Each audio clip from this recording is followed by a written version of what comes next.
নাম খেলতে। এই সকালবেলা থেকে মুষলধারে বৃষ্টি হয়েছে, তো ওয়েদারটা কিন্তু আজকে সারাদিনই ঘুমিয়ে রয়েছে, মানে মাঝে মাঝেই টিপ টিপ করে বৃষ্টি হতেই থাকছে।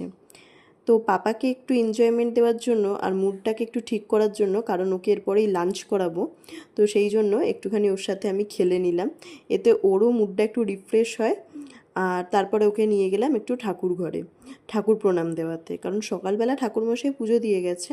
তো দুপুরবেলা আমরা দুজনেই স্নান করে নিয়েছি, এবার ঠাকুর প্রণাম করে আমরা নিচে লাঞ্চ করতে চলে যাব। আর ঠাকুর ঘরে এলেই না পাপার কিছু দুষ্টুমি, মেন দুষ্টুমি হলো ঘন্টা বাজানো জোরে জোরে, কাঁসর বাজানো জোরে জোরে, মানে ও কোনো কিছু আস্তে আস্তে করতে পারে না, ওর খুব জোরে জোরে আওয়াজ হবে, সেটাই ওর ভালো লাগে। তো ওর সাথে তারপরে দেখলাম ও আবার একটু নাচছে, ওর নাচ দেখতে দেখতে আমি একটু এনজয় করলাম। তারপরে ঠাকুর প্রণাম করে একটুখানি গাছেদের দিকে চলে গেলাম।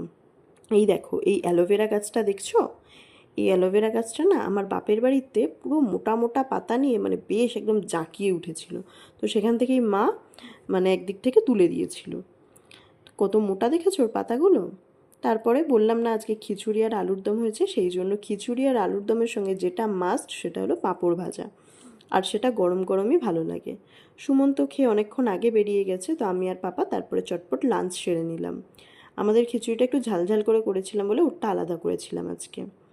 তারপরে আবার পাপাকে নিয়ে একটুখানি হাঁটাহাঁটি করতে শুরু করলাম। ওই যে বলেছিলাম লাঞ্চের পর কিন্তু একদমই শোয়া ঠিক নয়, তো সেই জন্য ওকে তো কোনো কিছুভাবে এঙ্গেজ রাখতে হবে, তো সেই জন্য ওকে গাছের পাতা দেখালাম।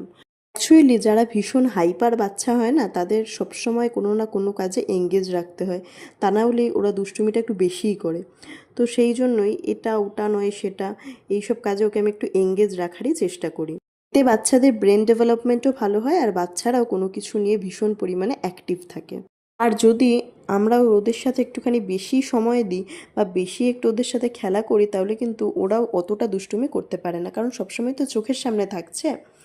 আর আরেকটা কথা আমি তোমাদের সাথে শেয়ার, এটা হলো ও আসার পর পর মানে মিনিমাম ও যখন মানে শুয়ে থাকতো, ও যখন মানে জাস্ট টামি টাইম দিতে শিখেছে, ওই রকম সময় আমার কাছে না অনলাইন থাকা ফেসবুক, হোয়াটসঅ্যাপ, ইনস্টাগ্রাম এগুলো অনেক অঢেল সময় পেতাম, আর সব সময় ওগুলোই করতাম। কিন্তু ও আসার পরে ওই টাইমটা আমি অনেকটা কমিয়ে নিয়েছি।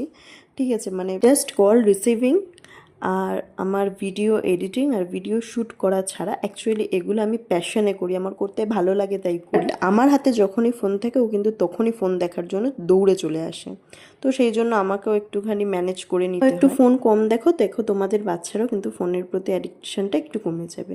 চলো আমরা একটুখানি লাঞ্চ ব্রেক দিয়ে নিই এখন, সবাইকে টাটা, দেখা হবে নেক্সট পার্টে।